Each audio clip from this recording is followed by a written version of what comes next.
সিরিয়ায় বাশার আল আসাদের শাসনের অবসান হলো আজ ৮ই ডিসেম্বর।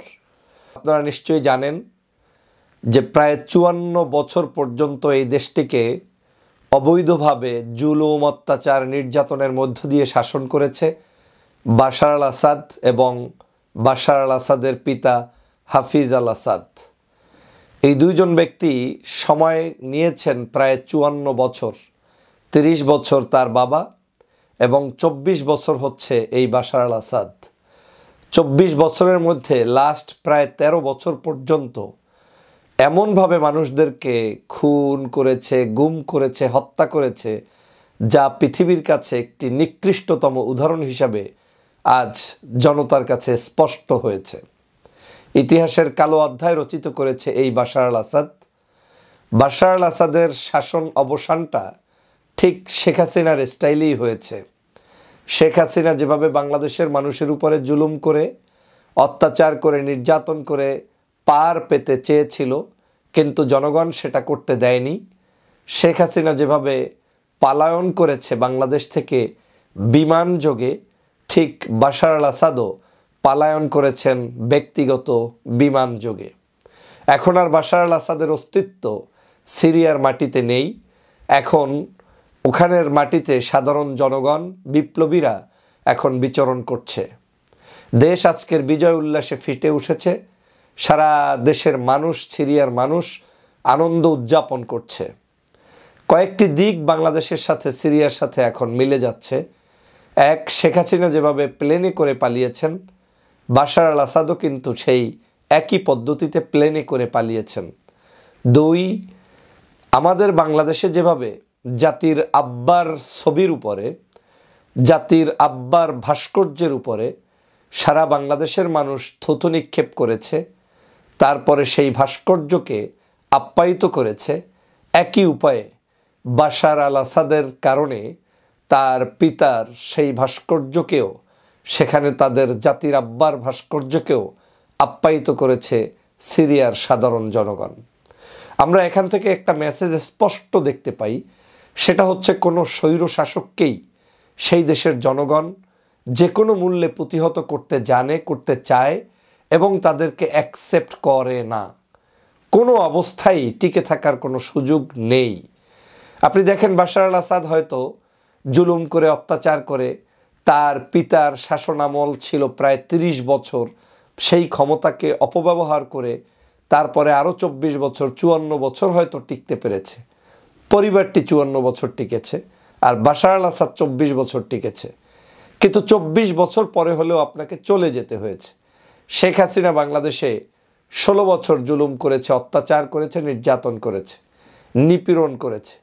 শেখ হাসিনার বাবাও যখন বাংলাদেশে ১৯৭১ থেকে ৭৫ সাল পর্যন্ত এই দেশের পট পরিবর্তনের পরে ক্ষমতায় ছিলেন, তখনও কিন্তু মানুষের উপরে জুলুম, অত্যাচার, নির্যাতন হয়েছিল। মানুষ খাবার পেত না, মানুষ তাদের জীবনকে সুন্দরভাবে পরিচালনা করতে পারত না। মানুষ এমন পর্যায়ে পৌঁছে গিয়েছিল যে তার শরীরের পোশাক পর্যন্ত ছিল না। তখন ৫৪ পাউন্ডের কেক কেটে সেই সময়ের মরহুম শেখ মুজিবুর রহমান সাহেবের জন্ম উৎসব পালন করেছিল তার উপস্থিতিতে তৎকালীন সময়ের তার সঙ্গপঙ্গরা। হাজার হাজার মানুষকে কিন্তু নির্বিচারে গুলি করে হত্যা করেছে। পরিণতি কি হয়েছে? পরিণতি হয়েছে ১৫ই আগস্ট।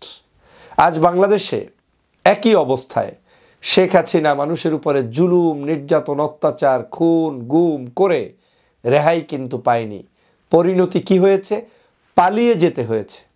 ৪ তারিখ গভীর রাত কিংবা ৫ তারিখ সকালবেলায়ও বাংলাদেশের কোনো মানুষ কল্পনা করেননি যে শেখ হাসিনাকে পালিয়ে যেতে হবে, কিংবা শেখ হাসিনার আশেপাশে যারা অবস্থানকৃত শক্তিশালী মহারথী রয়েছেন, যারা জুলাই মাসেও মানুষকে হত্যার জন্য ইনফ্লুয়েন্স জুগিয়েছেন, ব্যবসায়ী, আমলা, কামলা, প্রশাসন, বিভিন্ন জায়গা থেকে রাজনীতিবিদরা তার শক্তি জুগিয়েছেন, তারা কিন্তু সকালবেলাও ভাবতে পারেন নাই আপনার নেত্রী এরকম প্লেনে করে পালিয়ে যাবে।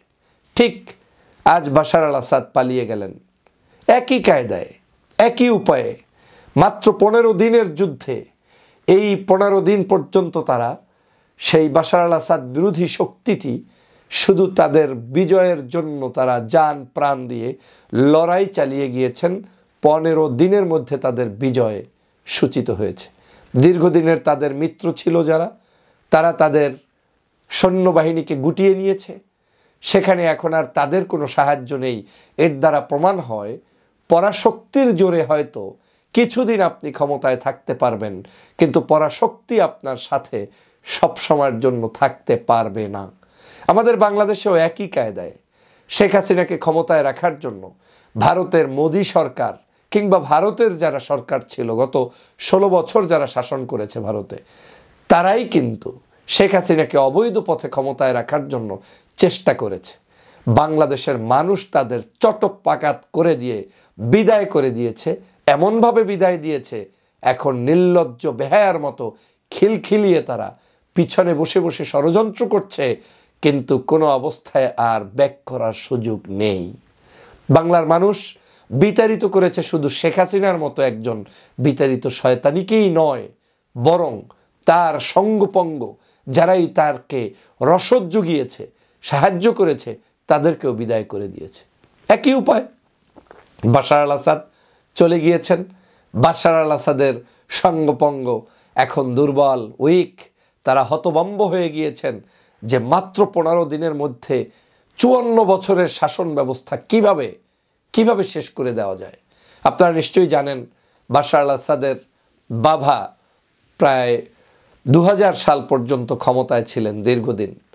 2000 সালের আগে 1998 সালের দিকে, 98 সাল বা 94 সালের দিকে এই বাশার আল আসাদকে রাজনীতিতে অংশগ্রহণ করার জন্য তার বাবাই ডেকে এনেছিলেন। কারণ এই বাশার আল আসাদের আরেকজন বড় ভাই ছিলেন যিনি রাজনীতি করতেন, কিন্তু তিনি রোড অ্যাক্সিডেন্টে ইন্তেকাল করেন। তার মৃত্যুর পরে বাশার আল আসাদকে ইয়াং বয়সে, সম্ভবত 30-এর কমের কোটায় বয়স ছিল তার, তখনই তাকে তার বাবার অবর্তমানে এই দায়িত্ব নিয়ে তারপরে শাসন ব্যবস্থায় আসতে হয়। জনগণ তখনও কামনা করেছিলেন যে বাবার সেই কট্টর নীতি থেকে হয়তো বাশার আল আসাদ ফিরে আসবেন, বাশার আল আসাদ জনগণের আবেগ বুঝবেন। কিন্তু ওই যে কথা আছে না, বাবার চেয়ে 1 ডিগ্রি 10 ডিগ্রি 100 ডিগ্রি অতিরিক্ত চালিয়ে আজ তিনি একজন স্বৈরশাসকে রূপান্তরিত হয়েছেন। একই উপায়ে শেখ হাসিনাও হয়েছেন। মানুষ ভাবতো যে শেখ হাসিনা হয়তো তার বাবার চেয়ে একটু ভালো হবে, কিন্তু শেখ হাসিনা তার বাবার চাইতেও যে নিকৃষ্ট শাসকে রূপান্তরিত হয়েছেন সেটা এই জুলাই বিপ্লবের চিত্র দেখলে বোঝা যায়। 2000-এর অধিক মানুষকে তিনি হত্যা করেছেন মাত্র ক্ষমতায় থাকার জন্য 2 সপ্তাহের ব্যবধানে। কত মানুষের জীবন কেড়ে নিয়েছেন, পঙ্গু করেছেন শেখ হাসিনা। বাশার আল আসাদ একই কাজ করেছেন, লক্ষাধিকের উপরে মানুষকে নিহত করেছেন, আহত করেছেন লক্ষ লক্ষ মানুষ। বস্তু আরা বাসা বাড়ি ছেড়ে তারপরে পালাতে হয়েছে ওই দেশের জনগণকে। নির্বিচারে বিদেশের বিভিন্ন জায়গা থেকে বম্বিং করে তারপরে মানুষদের উপরে অত্যাচার করা হয়েছে। একই কায়দা শেখ হাসিনা বাংলাদেশে চেয়েছিল যে পাশের রাষ্ট্র থেকে আমার দেশের শাসন ব্যবস্থা নিয়ন্ত্রণ করতে গিয়ে এই দেশে অন্য দেশ থেকে প্রয়োজনে গুলি ছুড়বে, হত্যা করবে, নির্যাতন করবে। কিন্তু আমার দেশের দেশপ্রেমিক সেনাবাহিনী, আমার দেশের সাধারণ জনতা ঐক্যবদ্ধভাবে প্রতিরোধ করেছে বিধায় শেখ হাসিনা পালাতে বাধ্য হয়েছে। অতএব সিগন্যাল কিন্তু শুরু হয়েছে। এই শেখ হাসিনা যেই পথে গিয়েছে, শেখ হাসিনা এখন একটা রোল মডেল তৈরি করেছে, বিমানে চড়ে বিদায় নেওয়ার একটি রোল মডেল। শেষ বিদায়টা তাদের এখন প্লেনই করেই বিদায় নিতে হচ্ছে। ঠিক বাশার আল আসাদ তার পদঙ্ক অনুসরণ করেছে। আমার মনে হচ্ছে পার্শ্ববর্তী দেশের দাদাবাবুদের যে নেতা, যিনি অবৈধ পথে এখনও শাসন করার স্বপ্ন দেখেন, বাংলার মানুষের উপরে অত্যাচার করার স্বপ্ন দেখেন, ওনাকেও হয়তো শেষ বিদায়টা প্লেনে চড়ে কিংবা পালিয়ে গিয়ে করা লাগতে পারে। কারণ পৃথিবী এখন জাগতে শিখেছে। পৃথিবীর মানুষ এখন আর কোনো স্বৈর শাসকদেরকে আর পছন্দ করে না।